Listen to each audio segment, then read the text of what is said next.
Hello and welcome to Echoes of Legend, Unleashing Barguests. Sorry we're a bit late starting, but these things happen. This is episode 3 of our Obsession Actual Play series, held here on this channel. With me I have got 3 lovely players, Chrono Magistrate, Druttercup and Alia. And we are continuing the adventures of 3 new arrivals in the new frontier of Goredrosal in Kalwin's Bay. Much has happened to our PCs in a very short space of time. After a relaxing sea voyage, they arrived in Kalwin's Bay to find an environment both unfamiliar and strangely recognisable at the same time. One thing which was very recognisable was the group of obvious ne'er-do-wells following a fellow new arrival into an alley. Our protagonists, demonstrating their credentials in the hope of being called heroes, flanked the group and interfered, leading to a chase, some grappling, and a single well-placed bowshot. Now they've recovered the victim's stolen necklace and captured 3 of the 4 robbers. Returning to the mouth of the alley, the one opposite that which opens onto the harbour promenade, Kalwin and Sharon, reunite with Ezra, who was holding the first captive pinned to the wall, and the middle-aged Lundman gentleman who was being robbed. So, welcome back, people. I hope that little reminder has given you a good recollection of what happened last time. Mm-hmm. Now going He's given a recollection, yes. Yeah. Shall I change the spelling of my character name? Because it seems to cause you major problems. No, it's just that I actually saw it written down for the first time, yesterday? And we're in session 3, so... I know, I thought you had seen it previously. I didn't see your character sheet till yesterday. We went through the first 2 sessions without me getting your character sheet. So I found your name out for the first time in session 1 when you told me what it was. So now I know what your name is. I've got used to the other 2. I've got to get used to yours. Jean-Michel Jarvan. Just think of it like that. Jarvan, and then you'll be on the right. Yeah. You're on the right track. And her brother's not called Tracy, right? Now you've got me worried as to what the hell her brother actually is called. Hang on a minute. I believe it's something like Partick. Yeah. Yes, he's named for a cheese. Yeah, definitely not not a thistle. Patrick. Yeah. No, he's named for Partick Fell. Yeah. Fair enough. I was casting about for names that worked, and that kind of did. I'm currently showing the stream the surroundings of Kalwin's Bay, and really we want the Kalwin's Bay docks, which is where you people are. If you are looking at the Kalwin's Bay docks map from before, you will see that there is now a label on the Market Court Square place that you are currently Market Court Square place on the edge of. Yes, it's a Market Court Square place. That's a traditional. That is actually a historical term. They call them that all the time. It's just that you will never hear any historian say it because they just assume everyone knows. Just sounds like SpongeBob SquarePants.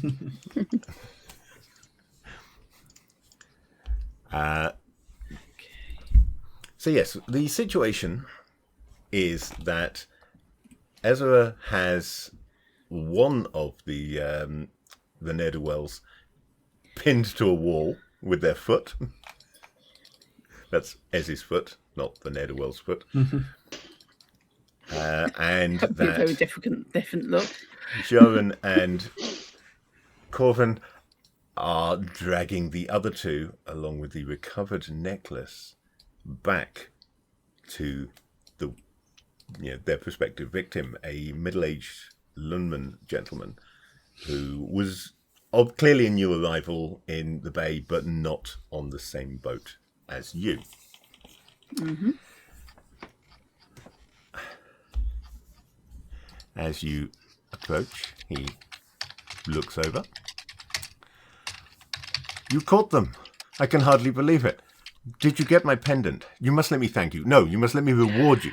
He starts rifling through a pouch from which he retrieves from inside his tunic, demonstrating he's not a completely soft target. I assume you're going to give him back the pendant? Who's got it? Is it me or Chrono? I believe it's Chrono. Right. Okay. Yeah. Because as I recall, the the arrangement. Yeah. Ez caught the first one. Then Sharon did some very impressive sort of gymnastics, flipping over the top of a guy who had turned round to try and slow down the pursuit and cover the one who actually had the necklace. And she essentially knocked him to the ground and was seeking to chase after the fleeing thief. But that chase wasn't really properly chasey, given that Corvin put an arrow in his leg. No, it's like he could have been a thief until he took an arrow to the knee. So it was Absolutely. we did the trope. So yeah, there we go. So yeah, I will have so it. I think it's Corvin, probably. Yeah. Cool. Yeah. So one hand on the scruff of the guy who is probably bleeding. Yeah, he's not really very happy, certainly. Yeah. It's not a serious wound by any stretch of the imagination. No. It's not really impaled, but it was enough to knock him off his feet. I've also not been judicious enough to take the arrow out as yet. Partly, I don't have medicine. I can do it on animals, but usually the animal is dead by the time I'm removing the arrow from them. It wasn't a particularly serious wound, so I suspect that it's not actually sticking in him. I think it was just a sort of a glancing blow, nasty cut to his leg, but not sufficient to actually impale him. I don't have medicine, so I haven't bandaged it or anything like that. So I've just grabbed him, and then I hold out the amulet with the other end. I believe this is yours. He says questioningly because I didn't actually see the guy take it, and I'm kind of like looking at Ezra. This is true because you went round the other way, so it was the other two who actually saw him snatch the amulet. So I'm kind of like looking to Ezra and Jaren for confirmation that this is the person that we should be handing this back to. Yeah. Yes, Ezra is still sat with the other guy. They are basically blocking the mouth of the alleyway. They are still sat there with the other guy pinned against the wall. Isn't that getting uncomfortable? I'm perfectly happy. It's getting uncomfortable for me. Yeah, well, I don't care about that. Yeah. Well, there is a moral lesson to be learned here. And that lesson is don't try and rob people. You see, it's just a very sensible thing. You shouldn't do things like that. Okay, the victim takes back the locket that you have offered him.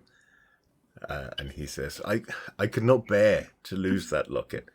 The cameo it contains is an image of my dear wife, whose loss prompted me to move here. I just needed to get away from that old life. While the monetary value of the locket is not great, perhaps a shilling or two to one who does not know the subject, it's of great sentimental value to me. I would gladly reward you with a sum commensurate with that sentimental value. Here, even if you will not accompany me any further, take this. You may be able to get a few shillings for it in the marketplace. He presses a simple silver ring into Corvin's hand. If you will come with me, though, escort me to my immediate destination when I can figure out where it is. I will be able to give you some coins. Perhaps I can help a little more to have you somewhere to stay. We're new in town. Somewhere to stay. So no, we have nowhere to stay as yet. Well, and that I can certainly help you. My destination is an inn. I will not be there for very long. However, I am to meet a contact there who has been arranging things in advance of my arrival. So if you would like to come with me, I can provide you with a suitable reward and indeed perhaps pay for you to stay at the inn for a couple of nights while you find your feet and figure out what you're doing in town. That sounds good to me. Yep. I'm happy with it. All we need to do now work out where the place is. What are we going to do with these? Should we turn them over to the town guard? Sure. I'm going to lean over to the one that Ezra's got pinned. What would you like us to do with you? Keep in mind, this guy's been feeling me press his sternum every so often for however long that fight was lasting. He's just acting as a pacemaker. Look, no harm, no foul. Just let's go.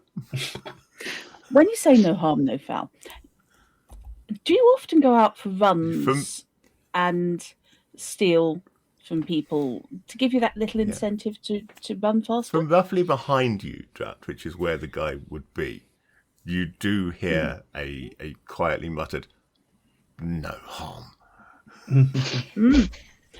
He's certainly been harmed. He's been harmed by stress and by the upset of losing his sister, his wife's portrait. So definitely been harmed. So under Again, those from behind you, I've been harmed by being shot in the bloody leg. Yes, I believe that comes under occupational hazards. This psycho put an arrow in me. Again, occupational hazard. What? I turn around. That arrow could have been higher, you know. The arrow was placed as a mere deterrent. Were they a psycho, it would have gone through your eye. Nobody can see me on camera, so this is fine. You just have to go with tone of voice here. Well, the tone of voice is conveying an infinite amount. I've met people who I would call psychos. I don't think you would want to associate me with them or meet them. No, I mean, Kalwin is attempting to be intimidating, but he doesn't really have the chops for it, to be quite honest. You're lucky. You're about this point. About this point, you hear booted feet approaching across the courtyard, the little marketplace that the chase went into and through. And looking up, you see a small group of soldiers approaching. They are wearing hard leather breastplates and similarly hard leather rather than metal helmets and carrying halberds. But their leader instead has a short sword at his belt. And as you look up to see them approaching, he loudly calls across to you. I mean, only as loud as is needed for the distance as they come across the court, but loudly enough to carry. I am going to have to ask you to place that bow and any weapons which any of you may be carrying on the ground and step away from it. As jumps up and pulls up the other guy, just very much oh, nope, I totally was not nearly pushing this guy's sternum in. Totally not.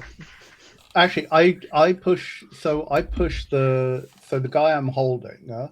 I kind of push down in front of the guy. Good. You can take these people. And I prop my bow up against the alley wall. But that's it. Yep. Fair enough. Take these people. The Marines are concerned with threats, not crime. I should introduce myself. I'm Street Captain Loish of the Kalwin's Bay Marine Guard. We are responsible for the defence of the city from threats outside and in. I heard there was trouble here and wanted to assess whether you might be such a threat. You don't look very threatening. No, we were just stopping a robbery. This guy can vouch for that. Jarvan honestly can't decide if she's just been insulted.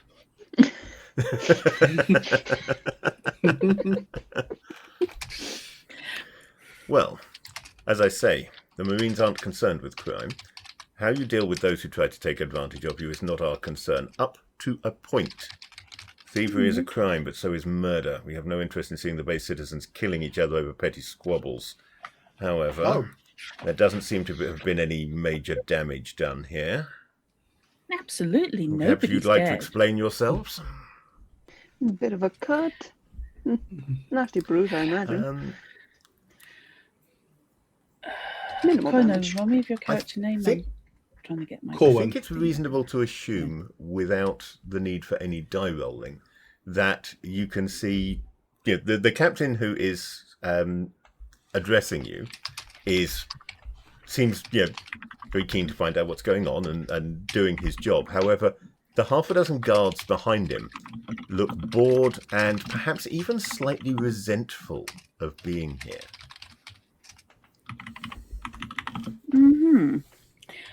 Wouldn't want to waste your time. These gentlemen tried to. They did steal an item of personal value from this gentleman here, and we deterred them and retrieved it. So if theft isn't a problem, Holds up the you've no pendant. real problem here. None of these people are dead or in life-threatening conditions. So really, again, it's not really getting in your way. And I'm sure you all have better places to be. Can I Yes. have a look at what the whole persuasion... Do I have anything in those lines? Yeah, well, what do you have in the way of That would be a nice idea, wouldn't it? Such I'll get back skills. to you in a minute. I mean, anything like this I have would be. I have a rate. I have influence a interesting. rate. So this isn't really an oration situation. You can't blame me for trying. However, I think, depending on how you're trying to do this, either of the other two specialities of influence seem reasonable, which are fast talk and haggle. So you're either negotiating with him that actually there's nothing here that is their business and they can move along, which would be obviously haggle, or you are trying to con him into moving on, which would be fast talk. What you've said, however, does sound, you haven't actually said anything that is a falsehood. No. You have presented the genuine situation in such a way as to suggest that there is nothing for the Marines to do here. So I would be fine with haggle. Now, obviously, you don't have either of those specialities, so it doesn't make a huge difference. You're still defaulting from a rate. Now, I have a rate at 1. Does that mean, or rather I have influence a rate at 1, does that mean that I only get 1 die? So that actually will default, unfortunately, to a half, which rounds down. What I will do for this instance, I will use an optional mechanic, which is if you really want the die from the defaulting, I will let that be a 50-50 chance of you getting it, rather than not counting the half point at all. Roll a d10. If it's 6 or higher, then you get the die. I'm just rolling my stat, otherwise, aren't I? you are just rolling with your stat, yes. Right. Which in this instance would probably be... Well, you tell me, which stat do you think it should be? Could Streetwise work here if you have that? I kind of discounted I'm talking myself out of points here. I kind of discounted Streetwise because it's more dealing with officialdom rather than... So what Streetwise would be more about knowing the situation rather than specifically talking someone round. It would certainly... or socializing? I mean, I'm just wondering if like socializing rhetoric or socializing debate. If I took him for a drink... Rhetoric, you could certainly use rhetoric, because again, in the same way that the haggle is negotiating with him over whether there's anything for him to do here, rhetoric would be persuading him that there's nothing for him to do here. So either one of those skills would be a rate and rhetoric, the way you use it. Okay. In that case, I can get a default of 1 because I've got 2 in socializing, carousing. Oh well, in that case, yes. If you go with this as rhetoric, so if the distinction between rhetoric and orate here, for example, would be that largely orate is to do with speechifying rather than an actual conversation, Whereas rhetoric I would thought be those a were two-way doing that. conversation that Okay. you're talking to him in the expectation that he will respond, and it goes back and forth. So feel free to which stat do you think is most appropriate? Which attribute do you think is most appropriate to the way you are attempting to do this? I would suggest probably determination or intuition, because I don't think really willpower is more of a resistive stat rather than an active thing. But you could be determined to get your point across, or you could be more intuitively finding the right things to say. Either one. Yeah, I mean, we don't apply. have. We don't, of course, have a charisma stat in this version. There is quite deliberately however, not her a determination is 63, so she has a save value of 3. Yeah. For that. Whereas her intuition is only 53. But I mean, that's still a save value of 3. Yeah. Yeah. Yeah. So for purposes of this, whichever way we go with it, you're rolling 4 dice on this. Okay. I have my double dice. One advantage of the big double dice is they're very less likely to roll off the table. There's no space. Okay. I have got a 7, a 9, and 2 2s. Okay. So, unless I say otherwise, you're always looking for 5 or above. Okay. So that is going to be 2 successes on that. Okay. And I'm not going to make this an opposed roll because, honestly, he doesn't want to have to deal with you. No. So 1 success would be enough. You make your case fairly well. You see him halfway through your little speech to him. You see him start to nod in agreement with you, and it's obvious that it's going the way you want. And slightly surprisingly, he does, however, at the end of it, slightly go at a tangent to where you were expecting. And he says, well, if these fellows did not manage to get away with anything, and there's no harm been done to anybody, then technically no crime has been committed. He looks to the 3 captives and he says, get out of here. Don't let me see your faces again. Before you go, no hard feelings or anything. I'd really like to know who we've been dealing with today. This is directed at the wounded thieves, and she'll hold out her hands to whoever she deems to be in charge, and introduce herself as, my name's Jarvan, and what's yours? He says something that I will not repeat on Twitch. Spits at your feet and turns to limp away. That's a very funny name. Is that a local dialect? Called after him. He makes a gesture over his shoulder that, again, is not a name, definitely. Or indeed an indication of positive or negative in response to your question. Yeah. Some odd form of thieves' cant, perhaps. You never know. I hear criminals have their own tongue. Better just thrown her to the fellow we helped. If you are all done here, I suggest that you also move along. And at this point, the victim of the alleged crime, attempted crime, speaks up. Captain, I have a meeting with an agent of the Golden Hind. Do you know where I may find him? The captain eyes the fellow up and down, takes in his garb, which is slightly worn after presumably a long sea journey similar to your own, but nevertheless is well-made clothes. Assesses him as a man of some quality, if not noble, but like craftsman level maybe, rather than street scum.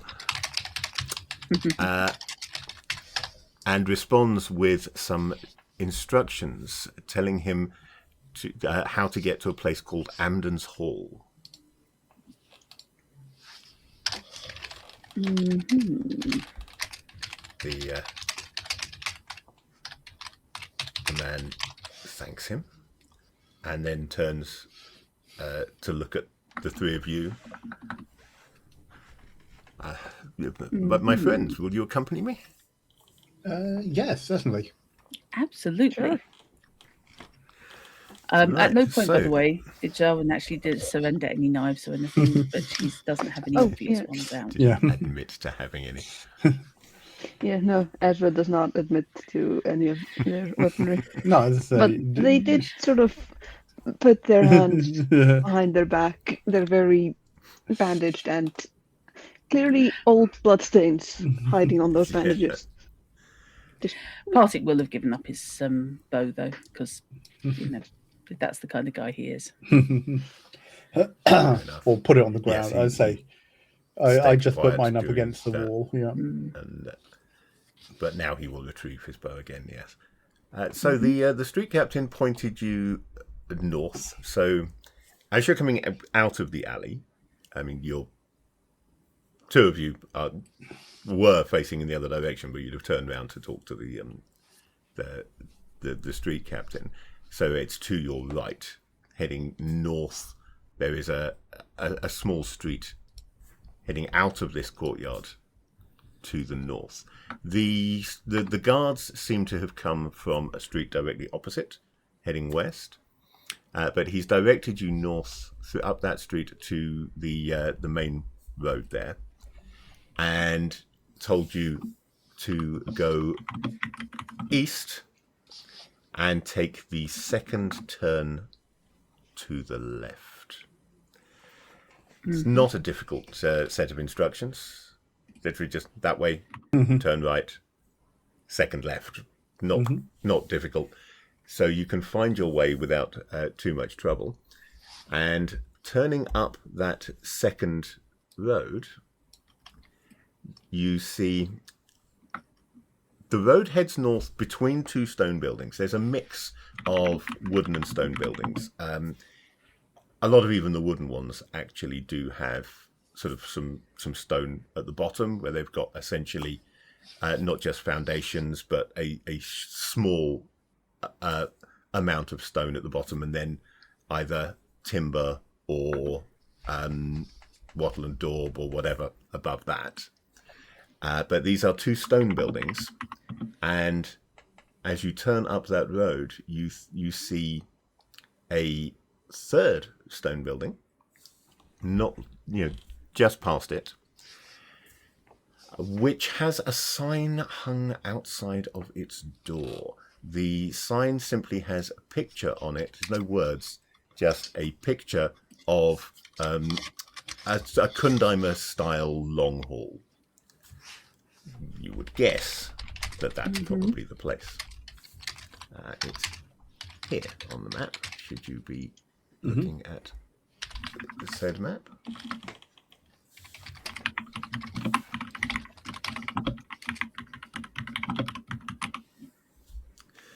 It's not the biggest place that you have ever seen, but it's a reasonable size, and the doors, which it's got a pair of double doors, which are at this end of the building. If you're looking at the map, let's actually zoom in so that the stream can see that a bit better. So they're this end of the building here.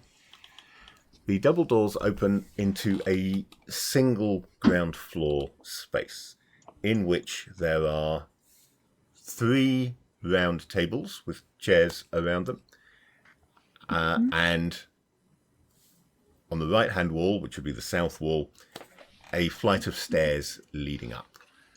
Tucked underneath the stairs is a large barrel, and there are a couple of smaller barrels arranged nearby. And you can see a member of serving staff. Essentially, there is a man maybe in his late 20s who is dealing with people sat at the tables.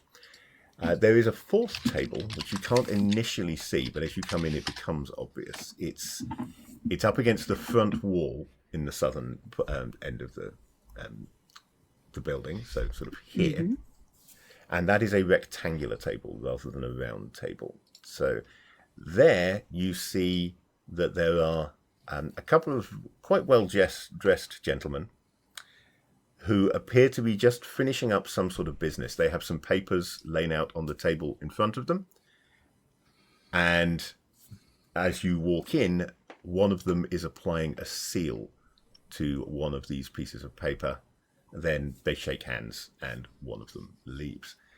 As you come in, the server steps towards you and greets you. Welcome to Amden's Hall. Will you be looking for food, tisane, a place to stay? Yes. Very well. He waves to one of the tables, which is free, and says, why don't you make yourself at home? We have... Strangely, he looks almost sheepishly towards the doors at this point, pauses, and says, ale or two different tisanes that you can try, and we do have some food available. There's not much, but we can certainly do you some bread and cheese. Does this gentleman look unreasonably nervous? He does not look unreasonably nervous, no. I guess the question is, does he look reasonably nervous, Bert? Potato. Just his slight pause before admitting that he has ale could well just be down to the fact that inns are taxed differently if they serve ale, because if they serve ale, they're also ale houses, and they're taxed as an ale house as well as being taxed as an inn. This is a historical medieval fact, which also applies in Kalwin's Bay. It's definitely older than that, being found in ancient Roman Greece. Well, too. yes, I know, but most fantasy settings are sort of pseudo-medieval. So I'm foolishly trying to bring a little bit of historical accuracy into fantasy, which is never a good plan. That. What it the hell? Confuses people. Yes. Yeah, I do that too. It's one of the best things about world building is figuring out where you put the realism and where you don't. Yeah. What do you include and what do you not? And what do you have as reasons why something might not be quite as real as it should be? In this case, there is a slight hint that they may not be admitting to be an alehouse. Jando can respect the complete idiocy of admitting you serve ale to total strangers, and will request whatever the sourest of the tisanes is. I'd like to sample some of the local brews. Just a cup of tea, your basically. companion, who on the walk here will have introduced himself to you as Bebius Tollor,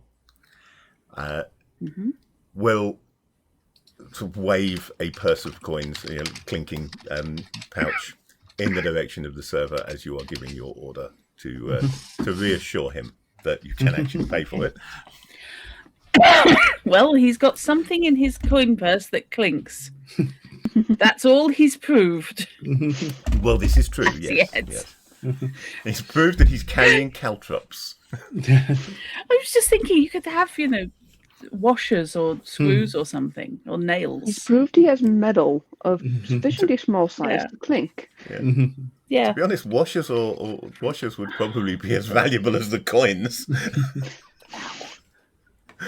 Considering they're manufactured to any level of reasonable standard, whereas the coins are just pressed. Yeah. Okay, so we'll find a table, or find a space at the larger table if it comes to it.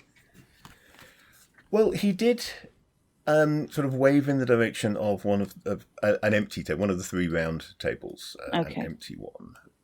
But if you want to ignore that and instead go and sit at the larger table, there is currently only one person at that table.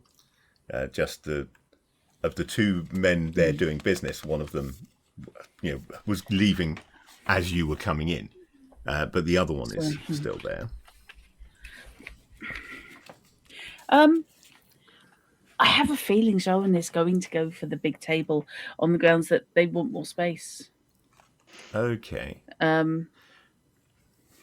Particularly if she can put her back to a wall. So in that case, you will head towards that table at about the same time as you realise that Tolor is striding over there. So you find yourself moving in the same direction and moving in pace rather than you going to one table and him heading off in that direction. As a result, you are in a position to see him introduce himself not by name, but by presenting the very pendant that you recovered as a group.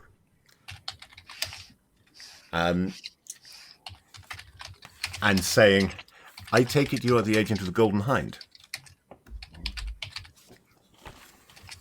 And the man looks at the pendant. He doesn't actually take it from Tolor, but he does sort of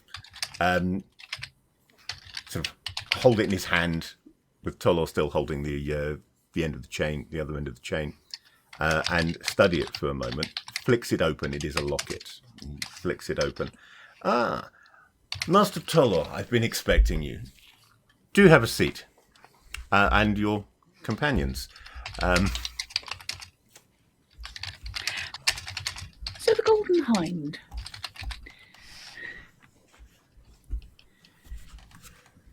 Yes. Leaving a gap to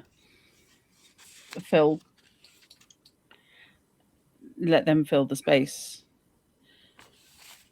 We are very new here. Is this actually? I mean, you know about.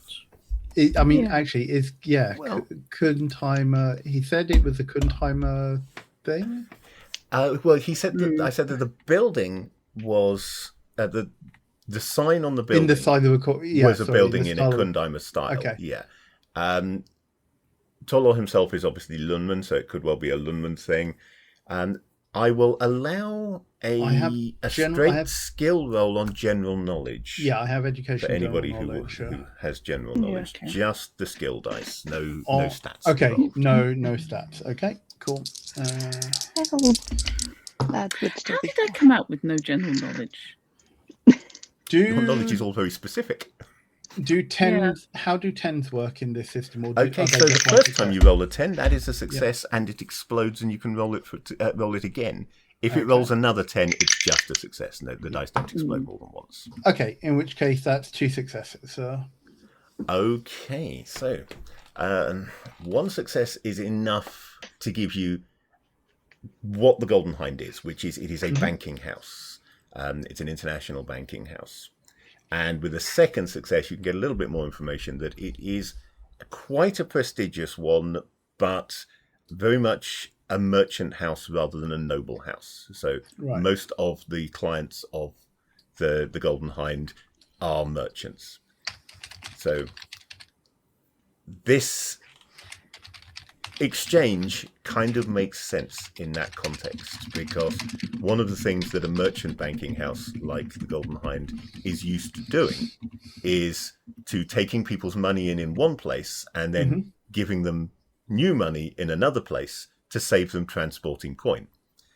So if this gentleman has sold up, if Tolor has sold up, for example, whatever his worldly goods were back in Lunma when coming here, it's reasonable that he would have put that in, placed that with the Golden Hind and them sent word of how much is in his account so that he can then take money back from their agent here and not have to ship any cash along the journey, really, and risk losing it. Okay. So in which case, because I don't know if any of the others know this, because this is coming out of Corwin's Courtly, information as having been drummed into him by his mother, I turn to Tolor and say, "You certainly bank with good company, sir." Well, they have a fine reputation. Why, thank you both for saying so. I have made arrangements, as you have requested, Master Tolor. Your friend dwells in a place in the village of Salcoast, around 15 miles from here. He picks up a bag, sort of essentially a briefcase to all intents and purposes, from underneath the table and starts rooting through the parchments inside. Pulls out a simple map. It doesn't show very much at all. It is literally just the area around Kalwin's Bay within about maybe 60 miles and almost entirely on the west side of the actual bay itself. But what it does show is the location of the city that you are currently in. It shows the river, the bridge across the river, and then a road heading south towards a place that is indeed labelled as Salcoast, which is, by the looks of it, as the crow flies, probably only around 30 miles. But as the road curves, 50 seems not unreasonable. The map shows that the road carries on past Salcoast, but it doesn't show any further detail beyond that. So the two of them will start discussing business matters, essentially. You know, the gentleman from the Golden Hind, who has not actually introduced himself, starts asking questions about other matters that they've got, simple things, purchases that he has requested, Tolor has perhaps apparently requested in advance, things like that.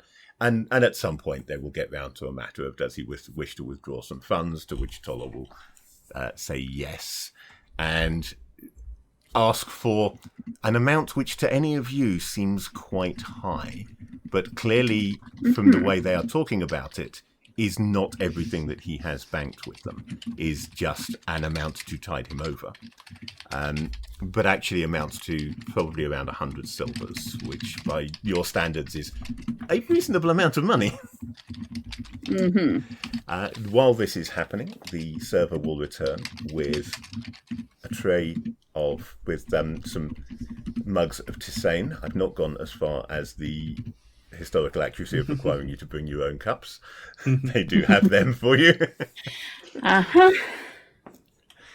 And then you can have leather cups if they excuses himself again, saying that he will return with something to eat. I would like to say that his attitude towards you has not changed in the slightest since discovering that one of your group is here to deal with the banker who uses this inn as an office. But while he was, polite and keen when you came in, he's just a little bit more obsequious now that you're dealing with the banker. Cool. I like that. If Parlick tries to order ale, by the way, I'm going to kick his shins. Not because he's not allowed to drink or anything, but because I want him to keep a clear head. He'll take whatever you order for him, probably. Oh, fair enough. He's a little out of his depth at the moment. I mean, he's a long way from home. Yeah. And I know in medieval terms he's all but ready to get married, but no. Yeah. At some point during their conversation, Tolor receives a small box from the banker, which it seems he had a key for, because he takes it out of from his coin pouch. In fact, he keeps the key in, and opens the box. He opens it sort of facing towards you so that you can't see past the lid. But it looks like that is coincidental rather than that he's done it on purpose, because he then starts rooting through it and lifting a couple of bits out and putting them back in without any consideration for whether you can see what he's doing. But it ends with him pulling out a simple copper ring. It's design-wise, it's very plain, much like the silver ring that he's already given you. but copper, which is of negligible value. I mean, yes, it has a value, but nothing significant. So when he places it down on the table in front of the four of you, including Bartek, and says, "This is perhaps a better reward for what you have done." As a young man in Lunma, like many young men, I served my year with the Legion. I never saw any battles, thank the gods. Not the gods. Well, I'm playing the wrong game there for a moment. This is a monotheistic society. Thank the All-Father. But when I joined, my father bought me this. I do not know how much magic remains within it, but have you heard of something called a sentry ring? Again, a general knowledge roll, no attribute, just skill can be rolled for this. Unless you have a skill that you feel is more appropriate or equally appropriate to knowing about minor magic items. Oh no. One success. You said 5 is the base threshold without. Yeah. So the base threshold number, if I don't say otherwise, is 4, and you need to get over that. So 5 and above. So 1 success then. 1 success. I think with 1 success, I'm not going to give you much. I am going to let you have heard of sentry rings. You don't know exactly what they do, but they are enchanted items that are supposed to be used by sentries on guard. As far as you know, it's supposed to help them with their job, but you don't know precisely how. That's 4 successes for me. Okay, yeah, you know exactly what a sentry ring is. Good Lord. So a sentry ring is an enchanted item. The way it works is it's a very long duration enchantment, and that duration only ticks down when you're actually wearing the ring. So in between times, it just remains dormant. They're often enchanted for something like 100 days, which is still quite a long time, even if you're wearing it for like a 6-hour guard watch. And what it does is it improves your ability to see in the dark and also sharpens your senses somewhat. In game terms, it gives you the improved night sight and keen senses powers while you are wearing it. That's cool. Yeah, only one person can wear it at a time, obviously. If more than one person is ever wielding a magic item, a minor magic item like this, then neither gets the benefit. So if you're fighting over a magic dagger, for example, then that dagger does nothing for either of you, provided you've both got your hands on it. And likewise here, you have to be wearing the ring. And if 2 people try and stick their finger through a ring, they better have really small fingers. And even if they do, it's still not going to do anything for either of them. Yeah. But yeah, Tolo says he does not know how much magic remains within it. So you don't know how many days or maybe even hours or minutes are left on it. But if one of you wants to try it and confirm that it is what he says, then yeah, you can just pop it on. And indeed, everything becomes that bit brighter around you. And indeed, your senses are a little bit sharper, you know, all of your senses. So the smell of the tisane becomes sharper. You can hear the conversation at the other table that little bit more clearly, and everything comes into focus that bit more. Again, in game terms, the keen senses gives you a -1 to the threshold number of any perception or observation check while you are wearing it. And That's really cool. The improved night sight, I'd need to look up the number. I think it's either 2 or 3 points worth of darkness penalties are cancelled out by wearing it. There's no, other than roleplay, purely narrative terms, there is no penalty for wearing it during the daytime. And narratively, yeah, everything's a bit bright, and you could do with some sunglasses while you're wearing it. But there's no actual penalty for it. It just helps cancel out darkness penalties. It's just so bright you don't wear shades. As turns to the London and just asks him if he can even roughly recall how long he's worn it. You know, how many shifts he wore it for or such. Well, I mean, I used it for most of my year in the Legion, but if it was freshly enchanted when my father got it, then there should be half a year left on it. I do not know whether it was freshly enchanted when he got it. It was a long time ago now. Do I know if such things can be re-enchanted? Or do they need to be completely melted down and There's no innate magic in the ring. So they can be re-enchanted, but other than not paying for the cost of a simple copper ring, it would be the same cost as having one made in the first place. You can get almost anything actually enchanted that way. It is just Sentry is a spell, and there is a mechanism for enchanting embedding such spells in items. So it is just a matter of embedding that spell into an item as a constant run, and then when the duration, the longer the duration on the spell, the harder the enchantment is to perform.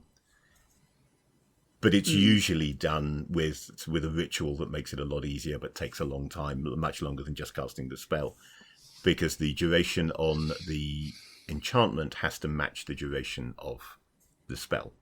And getting things up to 100 days is quite a long duration, so that's pretty difficult to do. So therefore not cheap, because you've got to find an enchanter who is willing to take the time to do it, and they charge by the hour, really. Okay. So essentially, I've given you a magic item, but I'm not going to tell you how long it will last, so that at the dramatically appropriate time, or when I feel you're making too much use of it and I shouldn't have given it to you, I can take it away again. So yes, that's going to get shared out every time if we're out and about at night and on guard or something. That's what it was created for. Yeah, that makes sense.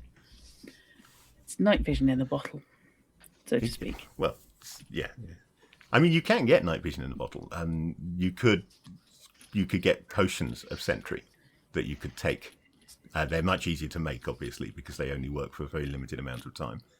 There are also in this setting, there are things called charms, which are usually sort of ceramic, but theoretically they could be wood.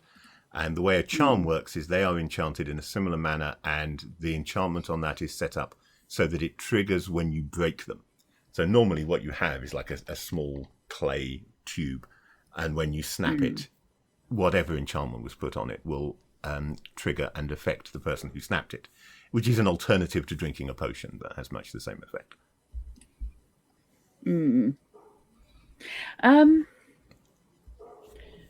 Yeah, we need a source of cash. Yeah, he will also give you some cash. He will give each of you 5 silver coins by way of thanks. So as a group, he's given you these 2 rings, one of which you can sell if you wish, the other one of which is a useful item. He's assuming that you are a group and that you're going to stay together and get the benefit of that between you. But he will also give each of you 5 coins by way of a personal, of use to you thing. Yeah. We are being that we are very new here.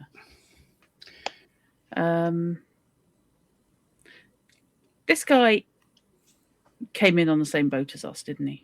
No, he came in around the same time as you, but not on your boat, so you hadn't seen him before the docks. So yes, okay. Question I posed to the banker guy, to the Golden High agent. The wilderness between here and Cell Coast, how dangerous, or what sort of encounters are likely on the road to out east? Well, the roads around the bay, the bay area itself, is relatively safe. However, this is the word they use, I believe, is democracy. as a result, there is nobody who has specific responsibility for ensuring that no crime occurs upon that road. So while it is relatively safe, it is advised for anybody carrying anything that appears obviously to be of value to take guards with them. There are a number of places within Kalwin's Bay where one can hire such guards. I can recommend some to you if you desire. There is also, though I wouldn't really recommend it, there is a I believe they call it an outpost here from the Guild of Adventuresome Chthonians. And they're a disreputable bunch, but sometimes they might prove more effective than simple mercenaries.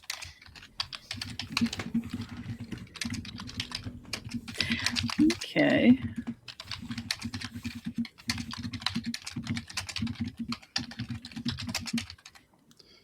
At its simplest level, most thugs would be put off by the obvious sight of armed men. So even if you have no skill with weapons, simply carrying them will commonly do the job.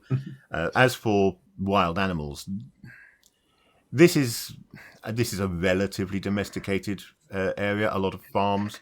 Those farmers, while no one has responsibility for keeping the areas clear, those farmers, it is in their interests to do so. So oftentimes they will band together to pay hunters to keep the more predatory animals clear of the region. Things get more dangerous if you head north, however, up towards the peak's edge, the true peak's edge. I am aware that people back home refer to the whole of Guredrosal as the peak's edge, but in truth, Kalwin's Bay is a civilized area. To the north, in the true peak's edge, that is a frontier region. There, you would be well advised to be able to defend yourself if you head north up the Tranthal. So, yes, it might behoove us to go somewhere where we can earn some money to equip ourselves rather better. Certainly before, and she glances over at Bartik, before we head to somewhere more perilous. With the solid implication of with greater opportunities.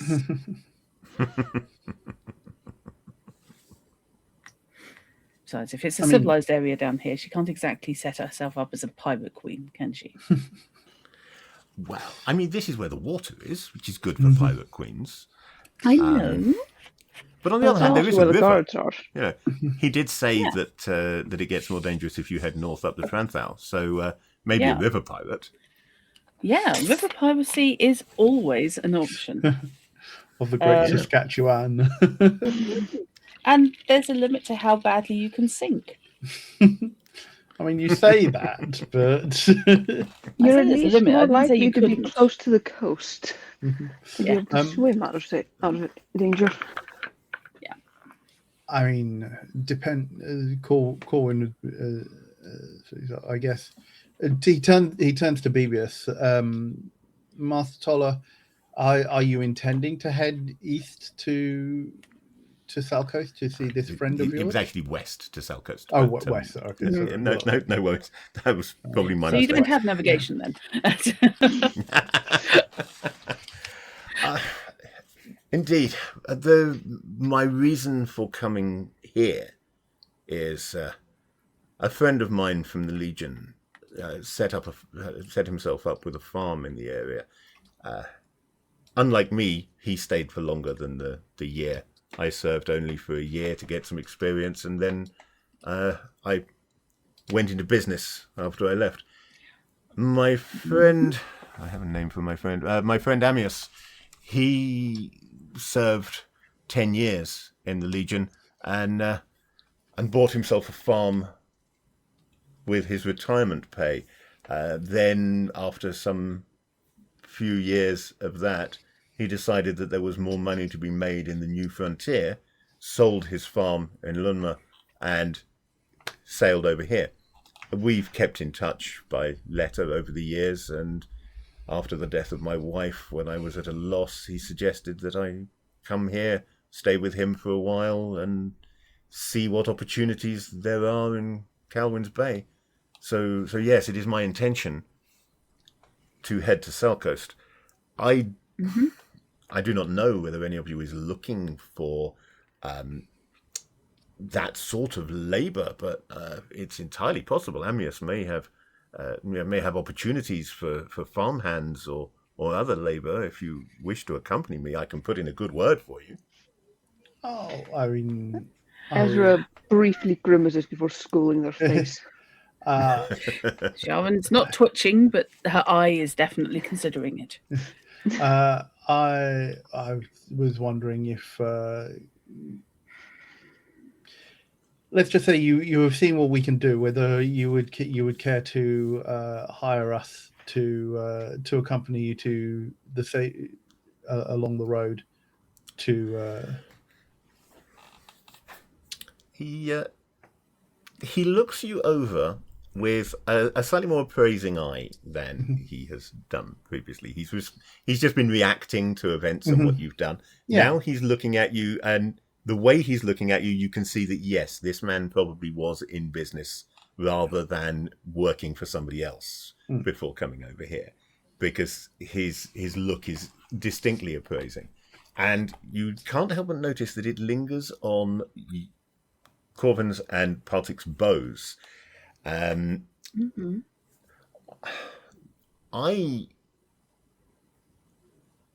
it is so advised, I certainly think that some protection on the road would be a good idea. You have hunting tools, but no weapons that I can see. Not all weapons are visible, but Well, some of us if you'd like kept to them buy hidden. us some, we can certainly be more intimidating. You can I do also have actually. Would it be on me? No, because we've just got off the thing. In which case, I open my pack just the side thing and show him that there is a large knife in there. So I do have a melee weapon as well. Well, after what I've already seen of your abilities in, I hesitate to call it a common street brawl. I do not wish to insult you, but really they were common street brawlers you were dealing with, so Yes. that's what it was. It was a warm-up. I'm confident Yes, Chuckles, of your because, abilities. Certainly, yeah.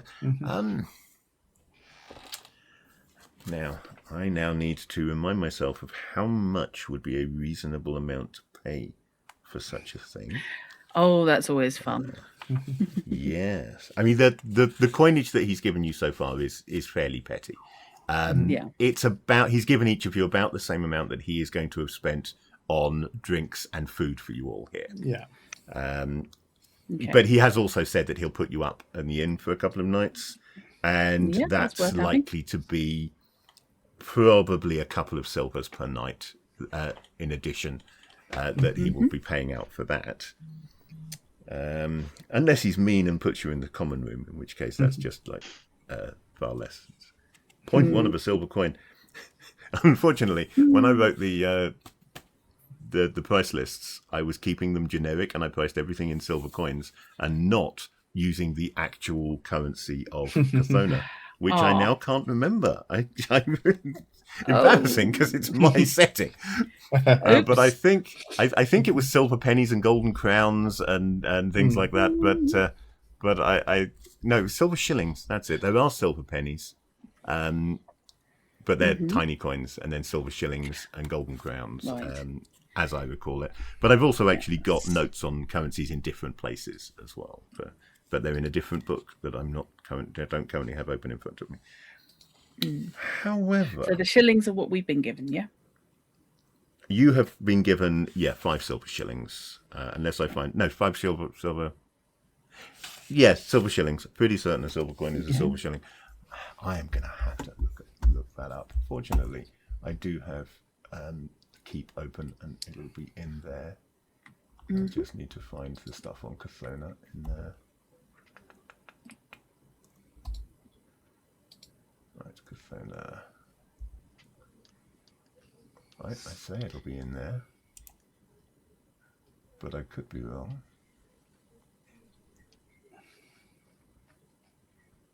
Yeah, no, I think I need the treasure book, which is apparently I didn't put into the keep. Well, that means going looking for it. So for the moment, yeah, we will say silver shillings, and if I have to retcon it, Okay. I will retcon it. But you have 5 silver shillings. Okay. Shillings are what we get our initial cash in, isn't it? When Yes. character creation. Yes. Yeah. In that case, I can just add them all up then. Because apparently I just had 11. Didn't specify. So, funnily enough, bodyguard I did not list in services. So I'm just going to have to equate it to something. Is Hunter there? I guess. I was about to ask how much you charge for escorts. That's not actually what I was going for. Well, that I've got costs for.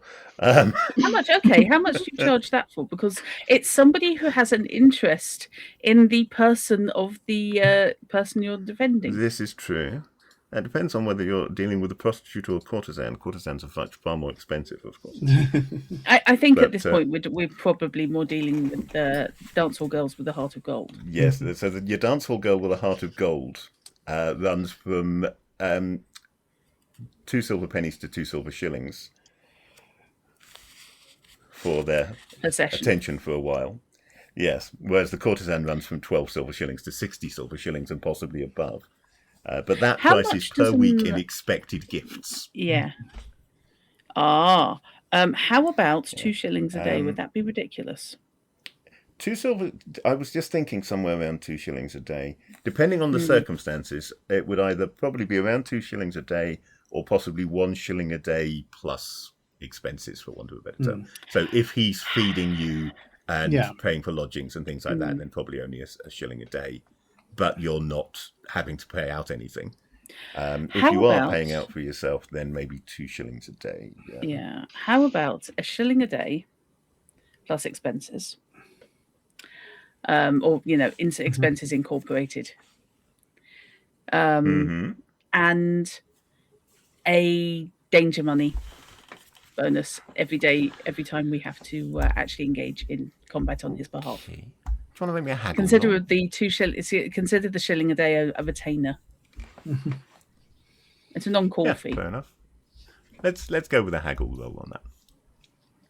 So, I hate you so much. Again, either intuition or determination. We know that they're the same, so you don't really need to specify it unless for roleplay purposes you want to give an idea of whether you're haggling efficiently and lightheartedly or determinedly. Haggling is still influence, isn't it? Yeah, so haggling is still influence. So roll me a d10. If it's 6 or above, then you get 4 dice. Otherwise, you're rolling 3 dice. Nope. Okay, 3 dice then. Rolled a 2. Look, I can fail rolls. Struck dice do have their limit. Wow. They do. They especially do when I'm feeling rough. Oh, wow. Then I don't have control. Oh, great. Okay, that's not what I want to told hear. us having an off day. Oh, okay. Hang on a sec. 2 successes on 6 dice. Ouch. Ouch. Do ones cause a problem? Do ones cause a problem, Fish, if... Ones cause a problem only as an optional rule if you don't get any successes. Okay, so I've got 2 successes, one of which is a 10. Give me a sec. Right. 2 successes on 3 dice. On 6 dice from a 5 up. Wow, that's a horrible sort of roll. I got 3 4s and a 3. But that's so close too. It's like, oh my god. Yeah, I got 3 successes. No, those 3 successes. Yeah, so you got more successes than him. Yay. So he will agree to bloody that. Skills. It's not an unreasonable offer, so I'm not making it more than a success target of 1. But your success target obviously is what you need above his roll. And his roll was pants. So yeah. No, we're He will back on agree. to the what do you charge for? Yeah, okay. Yeah, So expectation would be about 4 on that. Four, Yeah. it's 4 and a bit. yeah, it's that's way below par. Except then It's fish a is terrible, rolling. terrible and therefore- roll. Well, yeah, there is that. Yes, we have fishy dice as the counterpart. Yeah. Yes, which rolled extremes. We know this. Yes, yeah. When the time comes, I will no doubt get explosions all over the place. Yes, But I have for had now, conversations apparently, you with have that a when you deal. were running D&D. How many times can one crit in one fight? I wonder if I still have the photograph. I remember taking a photograph on my phone because I rolled. I was rolling using the double dice, but rather than using them for advantage, I didn't have advantage or anything. It was just a D20 on the outside and then a D8 on the inside for the damage die. It was really useful. You could roll to hit and damage at the same time with it. And I rolled that, got a 20 and an 8 on the roll. Mm-hmm. 5th edition, no need to confirm critical, so that was a critical. Rolled another D8, 8. Yes. I was kind of astonished with that one. I really was. So I photographed that. I think I lost the photograph, but I know I posted it at the time on Facebook with an "Oh my god!" You are, however, also the only person I know who has rolled with disadvantage, and rolled with advantage and rolled a 1 on both. Oh yeah. Which is quite impressive. So, give you an idea. Should you wish to beweapon yourselves better? Yeah. Obviously, it's not difficult to find a club. Technically, the game lists a simple club as 4 silver coins. That's if you're picking one up that is actually has been crafted by someone. But just grabbing a lump of wood from somewhere still lets you look a bit more menacing if you want to look more menacing. Just out of curiosity, and I raise this only because I have been looking into it for reasons. How long would it take to make a monkey fist? Could I make an oversized one to use as a club? To use as a melee weapon? Any consideration to that at all? Do you have a skill suitable for making one? Does she? Well, aside from the fact she's a sailor, possibly urban survival. I think urban survival would let you know how one is made, but it's still basically a craft skill to create, isn't it? Yeah. She does have water transportation, and given that they are a sailor's thing, I think that would give her the ability to know how they're made, but not to actually make it. Not to actually make it, no. You would need the appropriate craft skill to be able to make it. Also, you would need to have something, to go in the core of it. You don't need a core. I didn't realise this. Do you not? I thought they were made around like a you ball bearing. You can make them out of pure rope, because I was actually looking at making one myself. Because if you put a core in, then you are potentially going equipped. But without one, it's solid. Yeah. Okay.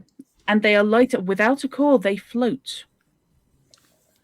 This is also a thing that I had not considered. Yes. Because, and this is, I'm going to inflict upon you a slight dive, but given we're doing water-based stuff, I thought you might find interesting. Okay. They were used at various sizes for leading ropes. So when you were coming up to mooring, instead of trying to throw your really, really heavy mooring rope, you would throw the lighter rope with a monkey's fist on the end, which is heavy enough and solid enough to give you momentum when you're throwing it to somebody, I can see carrying that. the lighter line behind it. But also, if it falls in the water, it floats without core. Because it is just rope. Is this a skill And that's historically that I accurate. did not list? I wonder. Rope work. Wouldn't surprise me if it is. But no, I was looking into that today because I remembered that one we got shown at the Bartitsu seminar, and I was doing some research into it as to how they're actually made.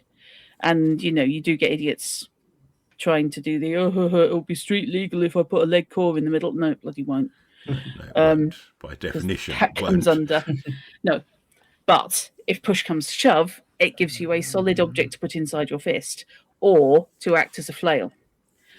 But in this case, I'm thinking if you made one with a weighted core or just a solid, a big enough one made of solid rope, you could use it as a flail because that's a hard, a hard ball on the end of a line.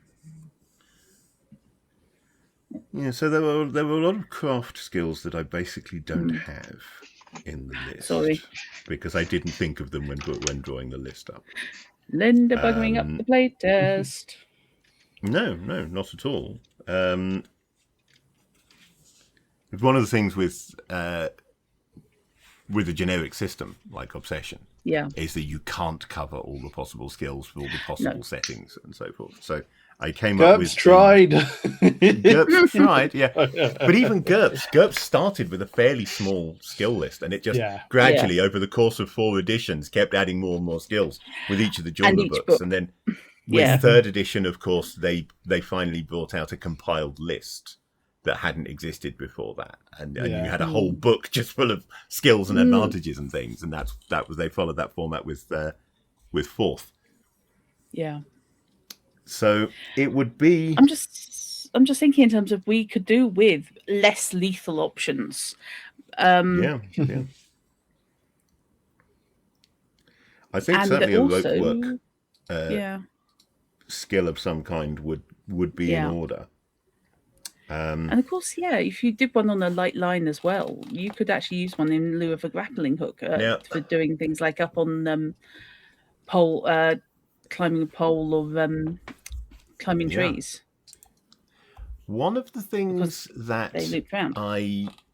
I do with skills in Obsession when writing setting specific stuff is I included the concept of essentially one-way defaulting on skills. So it's possible to create a skill that shares a speciality with another skill, and it will default internally but won't default to the other skill. So an example of where I first came up with this was when I was thinking about military training. So rather than have to give all of the skills that you get in military training, I effectively came up with a skill for basic training, which covers things like, shooting a gun, route marches, that kind of stuff. And they default within that skill, but they don't default to the other skills they come from. And something similar could easily be done with things like the training to be a sailor. You might have, for example, some ship skills with some rope use and some swimming that defaults internally but doesn't actually default out to any other type of boat if you've just studied on a small fishing boat, that kind of thing.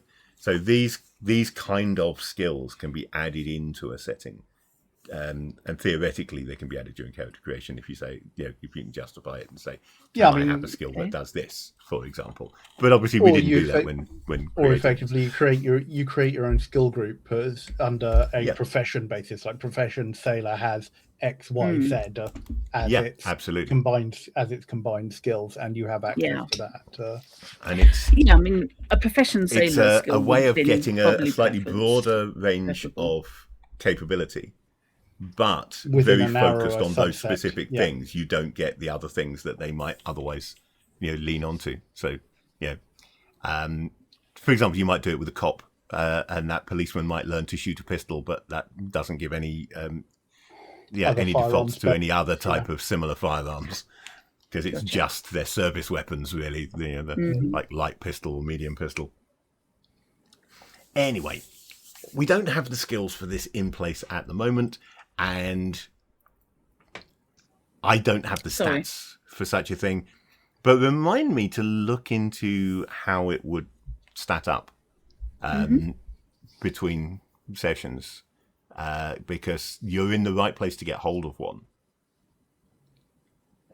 Because you're in a dock, you're in a port city. So even though you may not know how to make one, you could almost certainly find a sailor who has one, and get it off him for a few coins. And I don't think it would be particularly expensive. Mm-hmm. I mean, it's entirely feasible. Even what do you call? I've forgotten the word for it. There is a specific word for a shop which is a ship's outfitters. That would be a chandler. It is a chandler. One of the many uses of chandler. Which means so many things. In my head, that's the word I was thinking of, but it's hang on, that's a different sort of provisioner. Yeah. Okay. So it's about 4 different types of provisioner. Sure. It is entirely. I mean, I would think it might be entirely feasible that one of the chandlers on the docks would also carry. Carry something like this. I just love that you can get them in the present day. You can get them little ones in any gift shop with the nautical theme. Yeah, I'm thinking, I know what they're for. So for the moment, I am just going to say you can get one for a silver coin, just on a. I haven't worked it out. I don't really know how much it should cost, but I'm just going to guess at that for the moment. Should you wish to pick one up, that's not going to be a problem. And in fact, if you wanted to spend some of your starting money retroactively and say you already have one, I'm fine with that. Yeah, because how much did you say one would cost? That's it, 1 silver. Just one silver. 1 silver. Okay, yep, that's fine. I will do that and give myself one of those in my pocket. Just one of the small ones. Yeah. Okay, and that's certainly something that would be covered by, for example, the brawling skill, because it's not really a weapon skill in and of itself. Yeah, it is more a brawling thing. Mm-hmm. I don't know whether you have brawling. I can't remember which. No, I have unarmed combat. Yeah, but brawling is a speciality of unarmed combat. I can't remember which unarmed combat you have. I have kicking. Right. Plus, I do actually have unarmed combat at 2, so that's okay. Yeah. So I do have. So you'd still have 1 when trying to whack people with your monkey's fist. Mm-hmm. So Okay. is there? Probably look for some fresh bandages. These are those I have prices for. No, I included them. Where were they? Yeah, I have bandages. Bit too dirty. Per 10 feet. That's 0.2 silver coins. So I think that's like 2 pennies per 10 feet of bandages. Are we going with the standard 10 pieces to a silver? I'm using I'm using the nice oldie worldy pennies and shillings and crowns names, but I'm using the nice simple D&D 10 decimal system because it's so much easier for everybody. Yes, might grab probably just 1 10-foot. 1 or 2 10-foot rolls. Yeah, I mean you are in a port city. You're still close to the docks, so certainly there are things like chandlers and other provisioners in the area which would sell such things because again it's the kind of stuff that people want to buy when they put into port. You restock your supply of bandages and things like that, so it is something that you can certainly find for sale, whether in a shop or just a guy with a stand on the street around the docks. Is there anything that you wish to specifically, ask about? Whether the banker before he, I say before he leaves, technically, after Toller has finished his business with the man, he will wait until you have finished your food and then politely request that you move to one of the other tables, because he almost certainly has other clients coming to visit him. It's common, you may or may not know, it is common practice for things like merchants and, in his case, bankers, to do business in inns. Unlike a tavern, an inn is a nice quiet place, but it's also a place where you can find a table and you can find food and drink, and is a reasonable place to do business. So it was the standard. In this setting, there are merchants' offices in various places for the big firms, but the independent merchants will generally do business in an inn.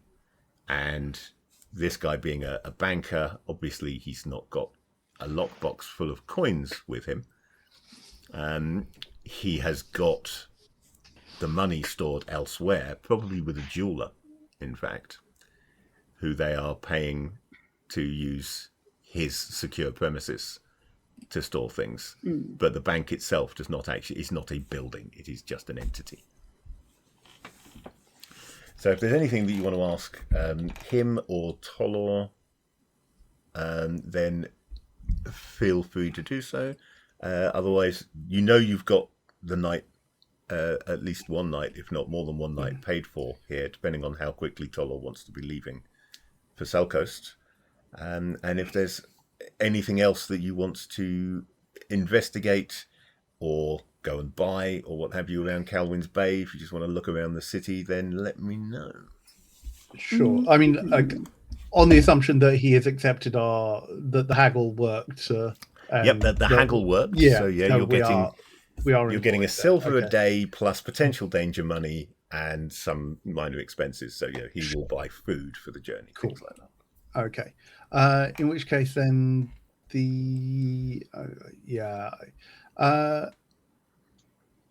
I asked the banker guy if he knows anyone in town who is familiar with the local wildlife. Okay, let's give him a general knowledge roll. Let's assume he's got 3 general knowledge. Oh, we have lost your camera. Yes. Oh. So something is obscuring your camera. What have you done? I think I know what happened there. Yeah, there we go. My microphone shifted and it knocked the camera cover back into place. Because the cable for my microphone runs down behind the webcam and it just slid it back into place when the camera shifted under the effect of gravity, which it likes to do. So, okay, he got 2 successes on his general knowledge roll. So he will be able to point you to, funnily enough, an inn. What a surprise. Yeah. And that inn will be a place where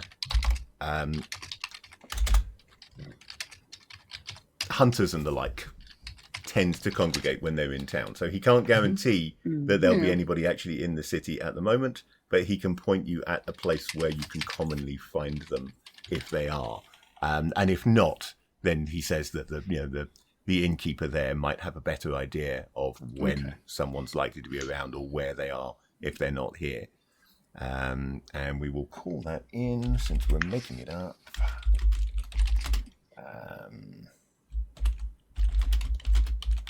What the hell? We'll call it the Fox and Ferret. So yeah, he can give you directions to the Fox and Ferret. Okay. He's quite happy to do that because Tolor's already paid for you to stay here. Yeah. He's got his money. He doesn't care whether you go off and find another inn. And if you go there in the next couple of days, there's always people passing through. He doesn't really lose out. In which case, then I say I'll say to the others. Well, I'm going to find out a bit of information about what we might encounter on the route. I should probably go and get some more arrows. And I guess I'll see you all back here this evening. And I'll grab my pack and head. Okay. So what Tolor will have paid for you is going to be a single room for the three of you. It'll be a bit crowded, but that's not at all uncommon. But he has paid for a room rather than all right, then I'll just for staying in the common room. I'll put my There's pack no on the lock room on the door then, or anything like that, so you'd be relying on the other two to be there to keep an eye on it if you leave your pack behind. But you do have. You mean there's a bar on the inside. If there's somebody there, they can bar the door. Okay, but if they go out, then there's nothing to sure. guard. In which case, I'll take my pack with me and disappearing then into the room. As will be saying they'll be staying in the room once they've gotten their bandages. Okay. Well, no, actually, because if you're going out to do shopping, I will be doing it as well. So yeah, I'll have my stuff with me then. That's fine. Okay. And then I'll head out. So I want to head to the Fox and Ferret, but via like a chandler, or also actually, no, I'll go to the Fox and Ferret first. Okay, so the Fox and Ferret is a fairly small place. It's only 2 stories, and it's very obvious when you go in that this is an establishment that does not have rooms. There's only a common room here. It is an inn, but it doesn't have independent rooms. The upper floor is a common room, but there's additional space downstairs. You can tell this because there is, in fact, one chap with his head on a table in the corner, fast asleep at the moment. He does, in fact, look like he may be a bit of an outdoorsy type fellow, as do the couple of others that you can see drinking here. The innkeeper greets you as you come in. He sort of looks you over, takes in the bow and your general demeanour, and obviously decides that you are somebody who belongs here, because before he actually says anything to you and before you reach him as you walk in, he has dipped a leather mug into a barrel and just plonks a mug of ale down on the table in front of you as you approach. Welcome to the Fox and Ferret. New in town, yeah? Yes, just arrived a couple of hours ago. God, yeah. Well, welcome to Kalwin today. That one's on house. Oh, thank you. Much appreciated, and I take a swig. Looking for information, local knowledge, getting a lie for the land and things hereabouts, sir. Well, you've come to the right place then. Most of my clients here tend to be outdoorsmen, scouts, hunters, that kind of thing. Did same myself until I earned the money to buy this place. What is it you want to know? We're going to be heading. Me and my friends are going to be heading down the road to Salcoast. Wondered what we might be likely to encounter along the way. Salcoast Road, mainly sheep. If I'm honest. So farmers along the way to eat sheep. There is a small copse of trees on way. Road doesn't actually go too close to it, but it's more interesting. If you're looking for out interesting, then I would say cut towards the trees and through. You might be able to find somewhat for dinner, if nothing else. Otherwise, it's a pretty quiet road. Occasional banditry, but not too much. Mainly when times are hard. So a bit dangerous in winter when people are looking for something to make ends meet. Not a lot in the way of wildlife in the area because they've driven most of it away, the buggers. Oh. If you're looking for more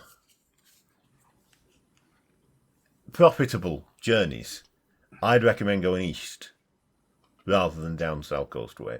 You follow the coast road and it's going to be boring, but if you head inland a little bit, they say Kalwin's Bay is civilized. It's civilized while you can see sea. The moment you get out of sight of the water, though, there's nobody there looking after it, and it's just as bad as anywhere else. So, if you're looking to go hunting, or if you are looking to pick up a bounty or two, go east and head inland. Okay, good to know. Anything? So, if we were to go South Coast and then tack inland west, what about? Oh yeah, I mean, same applies going west. You've got to cross a river to get there, but otherwise, the moment you head away from the coast, there's nobody looking after it anymore. So No. You get a few farms out there. Sometimes they need work doing. You can occasionally pick up a bit of extra cash, if they're short of herdsmen or shearing time or things like that. Or sometimes they get a rogue. Wolves aren't common in this day and age, not until you head north up to the peak's edge. They haven't been driven out from there yet, but occasionally you'll find one round here. Or sometimes, very rare, but sometimes one of the big cats. Okay. Ooh, big cat, you say? Aye, there's a few native to this area, but as I say, they don't normally come this close to the coast. So, the mountain cats obviously stay up in the highlands. Yeah. But there's some plains cats. Now they're further west for the most part, heading out towards the barbarian lands. And I would not recommend that you head out towards the barbarian lands if you can help it. You never know with them.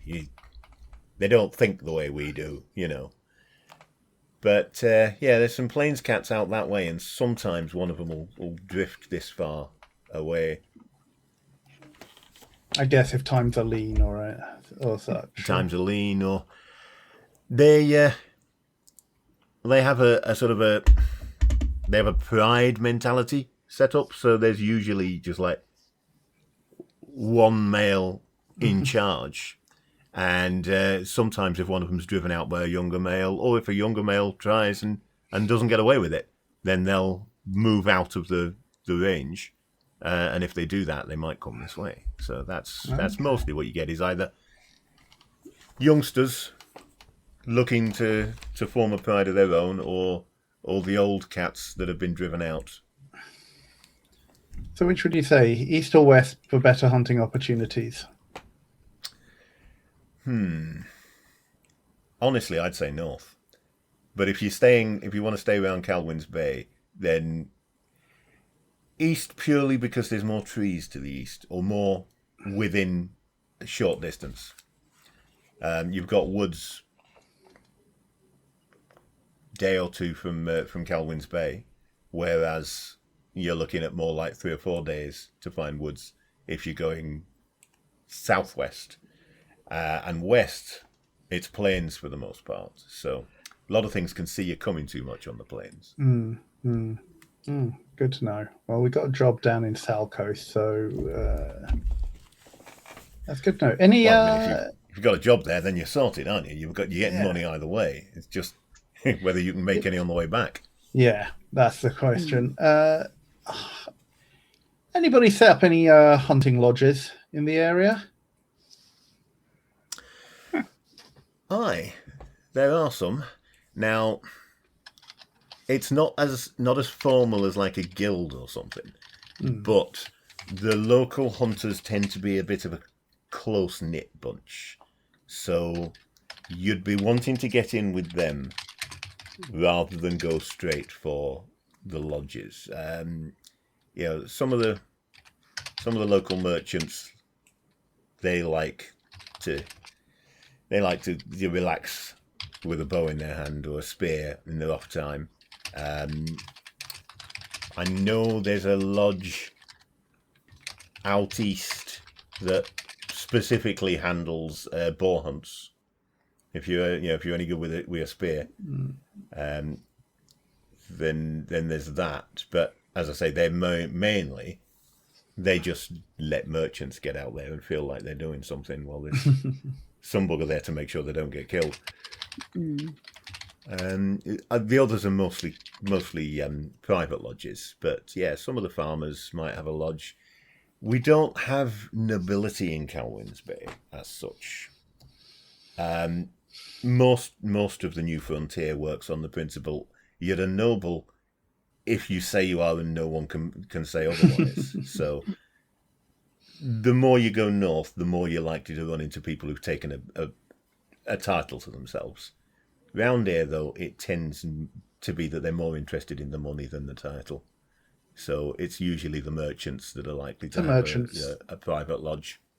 It's a merchant's town. It is. Right, good to know. Well, that has been most informative. Don't suppose you know where I can get, where's the best place for arrows or, equipment? He will indeed come up with a name and directions to said name. I'm sure I've got a name list that I've prepared myself for this purpose. All I've got to do is figure out where I left it. I'm obviously looking straight past it. Oh, there we go. Names.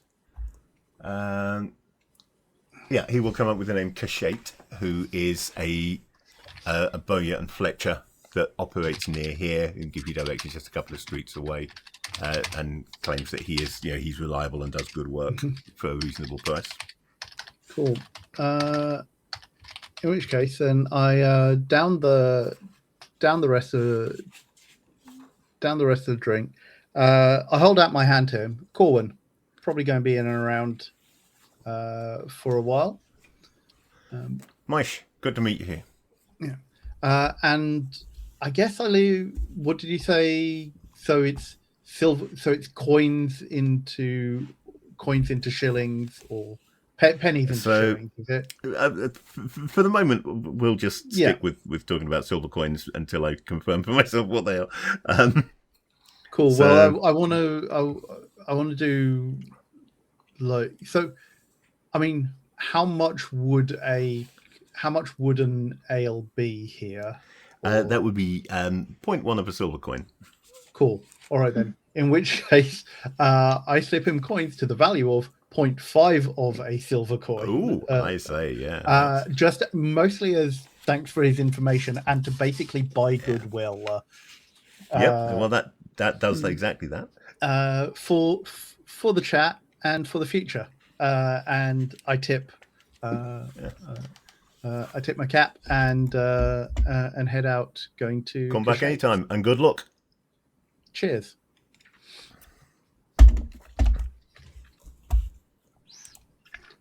And then I want to go to Kishate's and either pick up another set of arrows or see if he's got arrowheads.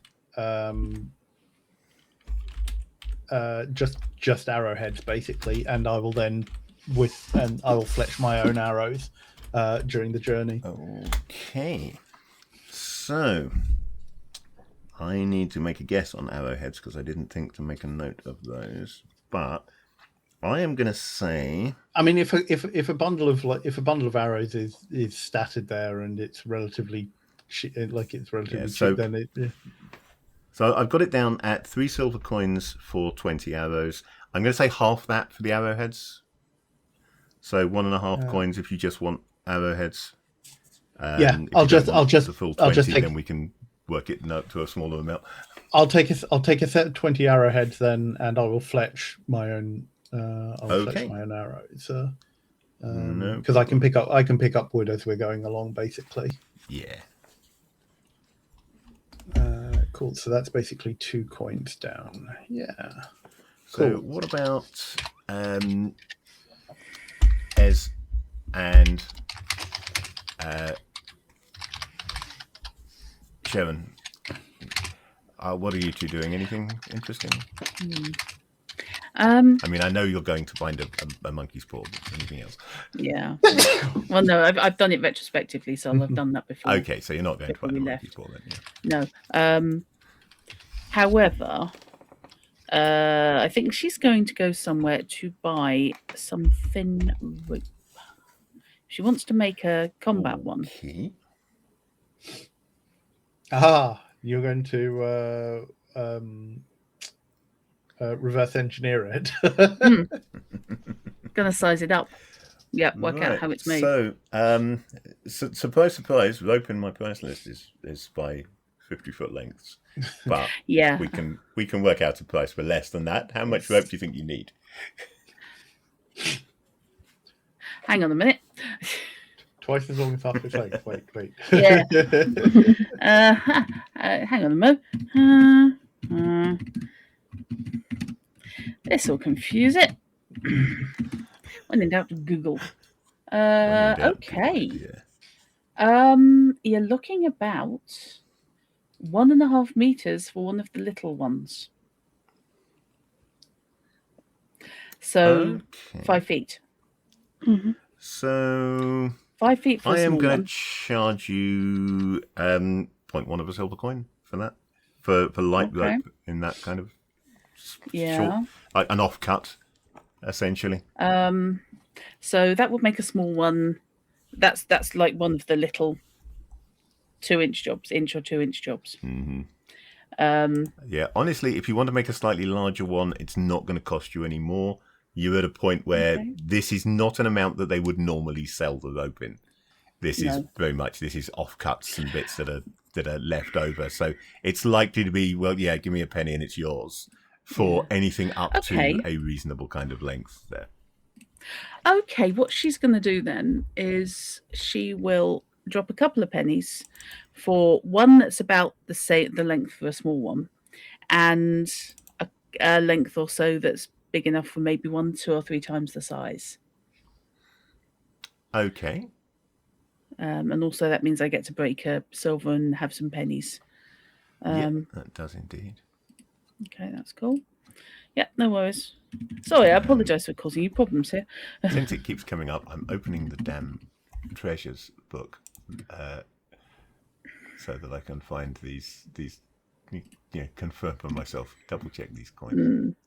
Oh, come on, Acrobat, don't be annoying. You're expecting a miracle, or? All right, then, don't be too annoying. Don't lock up on me, basically. Yeah.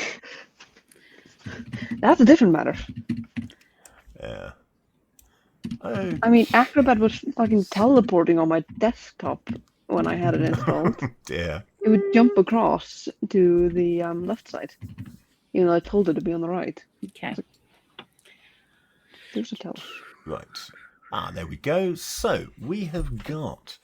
I was right that 1 silver coin is a silver shilling. Let me look at my column for Garedrasal and see what the most common coinage is here. Because what I've done is I've worked out a little table that gives me common coin, how common particular types of coinage are in the Peak's Edge, Kundime, Herital, etc., etc.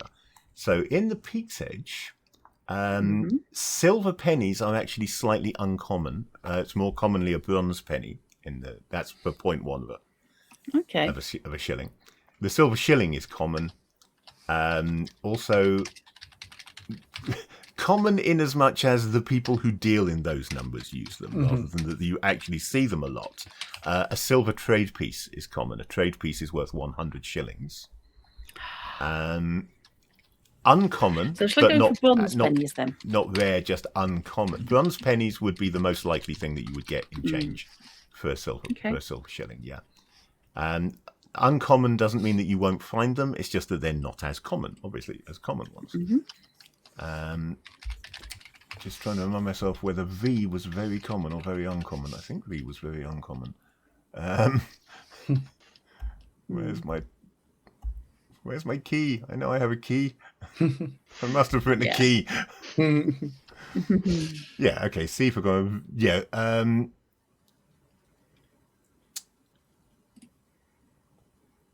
Ah, right. So V is neither of those two things. V was not very anything. V is a high value coin that is legal tender but not commonly found because it's high value. So I'll ignore anything with a V on it. Like, for example, gold crowns. A gold crown is perfectly legal tender, but unless you're dealing with merchants and the like, most people aren't going to be able to break a gold crown, which would be 10 shillings. So they're not commonly used. A silver crown is more common. That's an uncommon rather than a V, which is of the same value, but obviously is bigger than a gold crown, because to get the same value, it's got to be more silver than it is gold. But yeah, the bronze penny, the silver shilling, and probably the silver crown are the three standard coins. You can also break bronze pennies down into halfpennies and farthings, and those are literally breaking the coin. So it's that the coin is slightly scored, and you can snap it in half for a halfpenny, and then you can snap a halfpenny in half to get a farthing. Those are less common. Most people just prefer to deal in pennies, but those are legal tender, for want of a better term. People will accept bronze halfpennies and bronze farthings, but they're not real coins. They're just a coin chopped in half. Mm-hmm. So yeah, you can get your rope for a couple of pennies without any So trouble. if a gold crown is 10 shillings, how much is a silver crown? A silver crown is also 10 shillings, but it's a much bigger coin. Oh, right, okay, yeah. Yeah. So same value, just less likely to be gold. Yeah.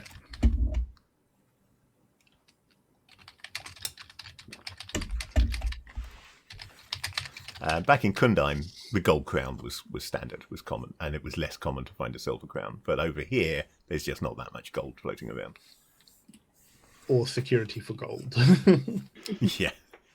Mm.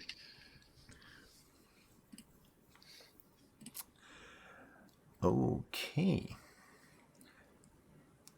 Anything else? Trying to think.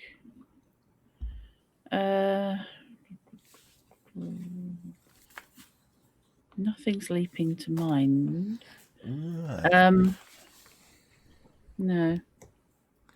Okay, in that case, I think what I'm going to do, I'm going to say, I know this has been a short session, but we got a session in, which is the important thing. I'm going to say that's a reasonable place to knock it on the head. And next session, which will be, we've got a date for the next session. 12th. We have. Got a date for there we go, 12th. Back on the Tuesday. Next session, we will begin with you heading out of town with Tolor. Okay. So if there's anything that you think Sounds of that good. you want to do over the day or so that you're in Kalwin's Bay before that, let me know on Discord and we can sort that out. Okay. Otherwise, we will start with your journey at the beginning of the next session. So thank you all for playing. Thank you very Is much there for anything running. that you want to alert people to that you're going to be up to in this next couple of weeks on stream or what have you? I am back on my book club stream tomorrow at 6 p.m. for more reading of Watson is Not an Idiot, The Defense of Sherlock Holmes' Best Friend. And then on Wednesday, I am going to be back on possibly Sniper Elite Resistance. Wednesday or Thursday? Thursday. Don't confuse me, please. It's easily done at the moment. I will either be playing the Sniper Elite Resistance, or I will be doing Observer Redux. Oh. Yeah. Because they've annoyed you with the with the They previous have. video, I have been so you're gonna banned restream in it. Russia Okay. and Belarus. I've had a gonna be video just- that's banned in good- that's Russia gonna and hamper you Belarus, so and I much, don't I'm know sure. why. One of my original Observer playthroughs videos got banned, but only in those two territories. I on YouTube. mean, given the nature, if I remember the game correctly, I can't say I'm entirely surprised given its theming. It's a copyright strike. I can only assume that there's a song or something in this one episode playing in the background, and somebody has copyright struck me for maybe it. there was a but radio only in playing those two somewhere, territories. and very they just didn't strange. license it in those locations. Yeah. If I remember Because correctly, of course licensing is. Is Observer the one with regional. Rutger Hauer? Yes, it's the one Rutger Hauer in a dystopic Poland. Yeah. So almost certainly, Yeah. it's a it's a song or something that was playing on the radio then. Yeah, it's going to be something like that. They've told me which video it is. I'm going to have to investigate. I'm not going to appeal it because I just find it quite amusing. Yeah, fair. You've got the least objectionable content on the internet, and I've got that. Quick query about tomorrow's stream. Tomorrow, and it's no stream after my book club because I'm recording. So it's book club at normal, as normal, and then off stream for They Came From Beyond the Grave. Yes, this is what I was querying because I knew we were playing the game they came from, and I was wondering whether that affected the timing of your stream. So I just wanted to no. I'm going to do a fairly short. I will do a fairly short stream on book club, and then we can move on to the off stream They Came From. Cool. And as for myself, I will be back with more Citizen Sleeper on my channel, twitch.tv/Chrono Magistrate.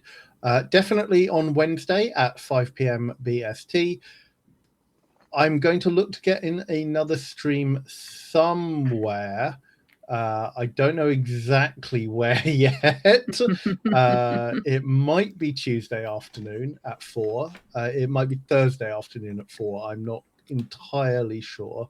It depends on what the rest of my schedule is looking like next week. But there will probably be an additional stream somewhere next week. So stay tuned to my socials. I'm Chrono Magistrate most places, or you can message me on Discord. As for me, I am going back to my Witcher streams next week. That's next Sunday at 7 p.m. Because I will be back in Edinburgh. As I'll be traveling tomorrow. Thankfully, not with my PC. We've tempted to ask if there's a lot of witches in Edinburgh, but that would probably be rude. And I'll be back with that. I am hopefully going to be posting a progress update on my socials next Saturday. I made some progress and I keep forgetting to post it. So hopefully I'll remember to post next Saturday that I've actually made about 4,000 words of progress since I last updated. So, cool. As for myself, my insomnia is being a real pain in the arse of late, but I might just let it win tomorrow because I've been my body clock seems to have decided that going to bed in the morning where I normally go to bed because I work nights isn't bedtime, it's nap time, and then I wake up after an hour and have a hard time getting back to sleep until somewhere in the middle of the afternoon. So what I might just do is, if it does that to me again in the morning, at that point, get up and do a Mappa Monday stream in the morning, rather than try to be around to do one in the afternoon. So there may well be a stream which is likely to be drawing a more detailed map of the journey of the road between Kalwin's Bay and South Coast tomorrow morning, unless my insomnia decides to give me a break and I actually sleep through. Yeah. So we shall see. So hopefully that'll be on this channel sometime tomorrow. If that's everything that we have to say, then I will just say thank you for watching. If you've enjoyed this and you aren't already following, do throw us a follow so that you can tell when we're here. Also, I tend to post on my Ko-fi page, ko-fi/fish not fish, which There's nowhere on screen. Does it actually say that to get the I was going to spelling say, actually. on That's this a flaw layout? in the layout. I will have to actually throw those. Also, I don't have the automated copy links being posted on this channel, only on Fish Not Fish. Well done. But anyway, I'm on Coffee, and I tend to post their links when I have done a stream, because I'm so irregular on streaming and they aren't at set times. So if you can find me on there, and I'll get set up to actually post the links in chat in future on here. That's the best way to find out whether. Oh, thank you, Ollie. That's the best way to find out whether I've already done a stream that you've missed, and find a link to the VOD of it either on YouTube or Twitch. So that's the best way really to find me if you're not fussed about seeing me live. And I shall say thank you, good night, and as always, until we meet again, may your dice be hot and your characters cool.